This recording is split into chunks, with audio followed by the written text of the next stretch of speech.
Bagaimana kabar kalian semua? Semoga kalian tetap sehat dan tetap semangat untuk menjalani pembelajaran kita hari ini, meskipun pembelajarannya masih dilaksanakan secara daring karena masih ada pandemi COVID-19, jadi harus tetap semangat.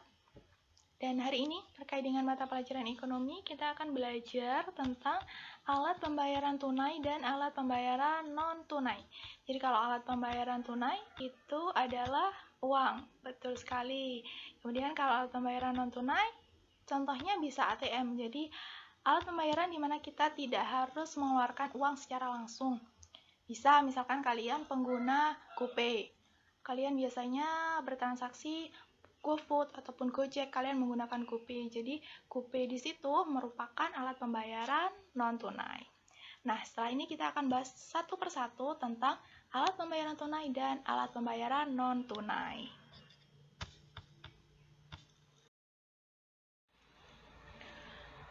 Oke, selanjutnya kita akan membahas tentang uang. Semuanya pasti pernah memegang uang ya, baik itu uang logam maupun uang kertas, pasti pernah banget setiap hari kita bertransaksi dengan uang untuk melakukan pembayaran. Nah, kira-kira uang itu apa sih? Kita akan cari tahu jawabannya bersama-sama bahwa uang adalah sesuatu yang tersedia secara umum dan dapat diterima sebagai alat pembayaran bagi pembelian barang dan jasa, pembayaran hutang, dan penghimpun kekayaan. Jadi secara umum, uang itu adalah benda yang memang diterima sebagai alat pembayaran, sehingga bisa digunakan untuk membeli barang dan jasa, kemudian untuk membayar hutang, dan juga menghimpun kekayaan yang dimiliki oleh seseorang. Kemudian, fungsi dari uang. Nah, fungsi uang ini yang pertama adalah fungsi asli dari uang itu sendiri. Ada sebagai alat tukar.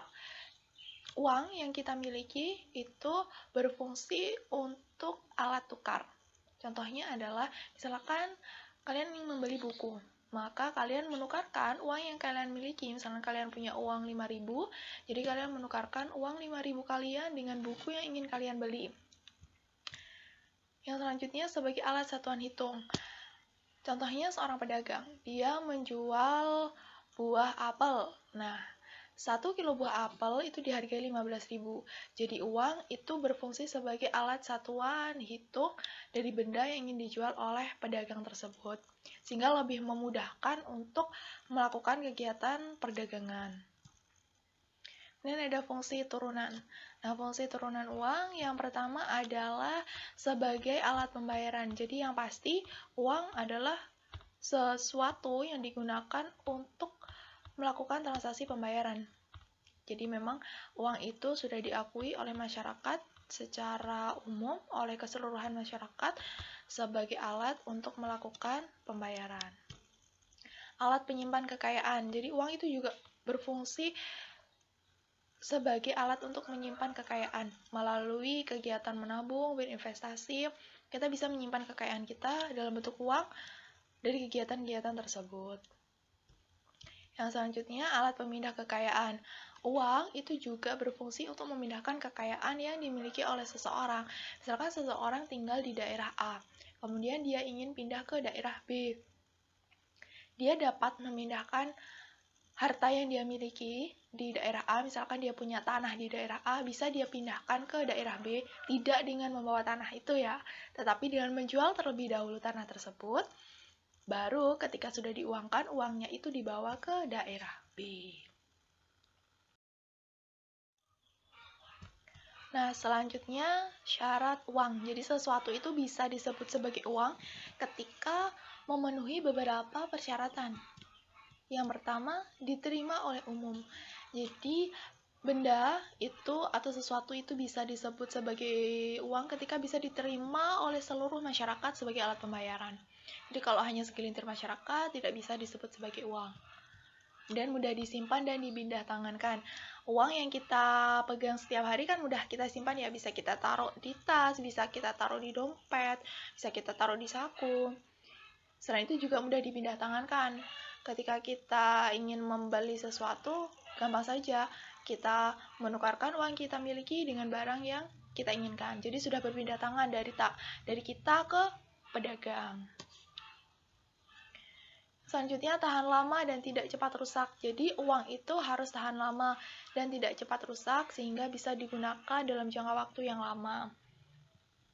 Dan dapat dibagi-bagi dan tidak mengurangi nilai. Jadi, uang itu kan ada nilai nominalnya ya. Ada 10.000, ada 5.000, ada 20.000, ada 50.000, ada 100.000. Nah, uang itu mudah dibagi-bagi tanpa mengurangi nilai dari uang tersebut. Misalkan ada uang pecahan 10.000, ketika dijadikan satu, itu misalkan uang 10.000-nya adalah 10, maka tetap saja nilainya adalah 100.000. Jadi tidak mengurangi nilai dari uang tersebut, tapi juga gampang dibagi ketika sudah dipecahkan menjadi pecahan 10.000, dari yang awalnya 100.000 dipecahkan menjadi 10.000, bisa dibagikan ke 10 orang yang ingin dibagikan uang tersebut. Kemudian nilainya stabil atau tetap, jadi nilainya itu harus stabil, tidak boleh naik turun, karena itu sebagai alat pembayaran yang ada di dalam masyarakat. Dan mempunyai kesamaan kualitas, jadi kualitasnya itu harus sama, tidak boleh ada perbedaan, untuk menghindari pemalsuan yang terjadi di tengah-tengah masyarakat. Dan jumlahnya terbatas dan tidak mudah dipalsukan, jadi uang atau sesuatu itu bisa disebut sebagai uang ketika memenuhi persyaratan, yakni jumlahnya terbatas. Yang bisa mengeluarkan hanya Bank Indonesia, kemudian tidak mudah dipalsukan. Jadi ada beberapa aturan-aturan yang memang harus diperhatikan sehingga bisa membedakan antara uang yang asli dan juga uang yang palsu agar uang ini tidak mudah dipalsukan oleh masyarakat. Yang selanjutnya, nilai uang. Jadi, nilai uang itu yang pertama ada nilai nominal. Jadi nilai nominal itu adalah nilai yang tertera di dalam uang. Misalkan kalau ini 1.000 ya, jadi 1.000 ini disebut sebagai nilai nominal dari uang tersebut. Kemudian nilai intrinsik. Kalau nilai intrinsik adalah bahan yang digunakan untuk membuat uang. Jadi misalkan ini uang 2.000 ya. Nah, kalau 2.000 yang tertera di sini itu yang pasti nilai nominal. Tapi kalau bahan yang digunakan untuk membuat uang ini, maka disebut sebagai nilai intrinsik. Seperti itu. Tentang jenis-jenis uang. Yang pertama, berdasarkan bahan pembuatannya. Jadi berdasarkan bahan pembuatannya, uang itu dibedakan menjadi dua, yakni uang logam dan juga uang kertas. Kalau uang logam, yang pasti uang tersebut terbuat dari logam, seperti emas dan juga perak. Kemudian uang kertas. Uang kertas adalah uang yang bahan untuk membuatnya itu adalah kertas. Seperti uang pecahan 1.000 hingga 100.000 yang biasa kita gunakan, itu kan merupakan uang kertas. Kemudian berdasarkan nilai. Berdasarkan nilai itu ada uang yang bernilai penuh dan juga uang bernilai tidak penuh. Kalau uang bernilai penuh itu adalah uang yang nilai intrinsiknya, jadi nilai yang digunakan untuk membuat uang tersebut sama dengan nilai nominal, nilai yang tertera pada uang.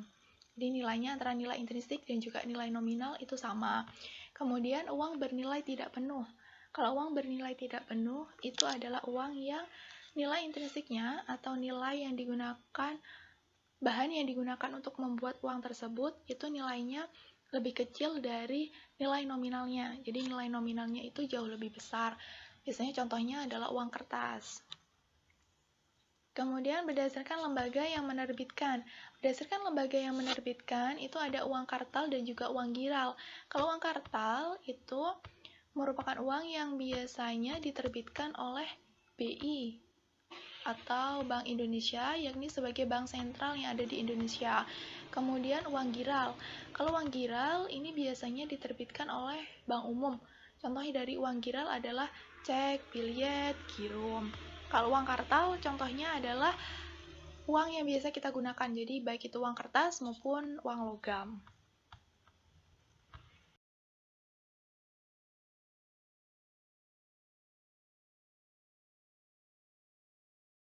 Nah, yang selanjutnya kita akan membahas tentang alat pembayaran non-tunai. Kalau tadi kita sudah bahas tentang alat pembayaran tunai, yakni uang. Sekarang kita akan membahas tentang alat pembayaran non-tunai. Jadi alat pembayaran non-tunai itu juga dibagi menjadi beberapa jenis. Yang pertama, alat pembayaran berbasis kertas. Contohnya adalah cek. Jadi alat pembayaran tersebut terbuat dari kertas. Kemudian yang berbasis kartu seperti ATM, kemudian kartu kredit itu kan dari berbasis kartu ya. Jadi itu termasuk contoh dari alat pembayaran non tunai yang berbasis kartu. Nah, yang selanjutnya alat pembayaran berbasis elektronik. Jadi termasuk dalam alat pembayaran non tunai tapi berbasisnya elektronik. Jadi sudah tidak menggunakan kertas ataupun tidak dalam bentuk kartu. Contohnya adalah SMS banking, kemudian ada clearing dan juga sistem BI RTGS atau Bank Indonesia Real Time Gross Settlement. Jadi alat pembayaran ini sudah menggunakan teknologi yang berbasis elektronik untuk membantu keperluan para nasabah dalam transaksi pembayaran maupun transaksi-transaksi yang lain terkait dengan perbankan. Oke, jadi pada pembahasan kali ini kita sudah membahas tentang alat pembayaran, baik yang tunai, yakni uang, maupun alat pembayaran yang non-tunai. Jadi kalian harus tetap selalu semangat untuk belajar, meskipun masih di tengah pandemi COVID, pembelajarannya masih daring, harus tetap semangat. Semoga apa yang kita bahas hari ini bisa bermanfaat. Jika ada yang ditanyakan, silahkan ditanyakan. Terima kasih. Wassalamualaikum warahmatullahi wabarakatuh.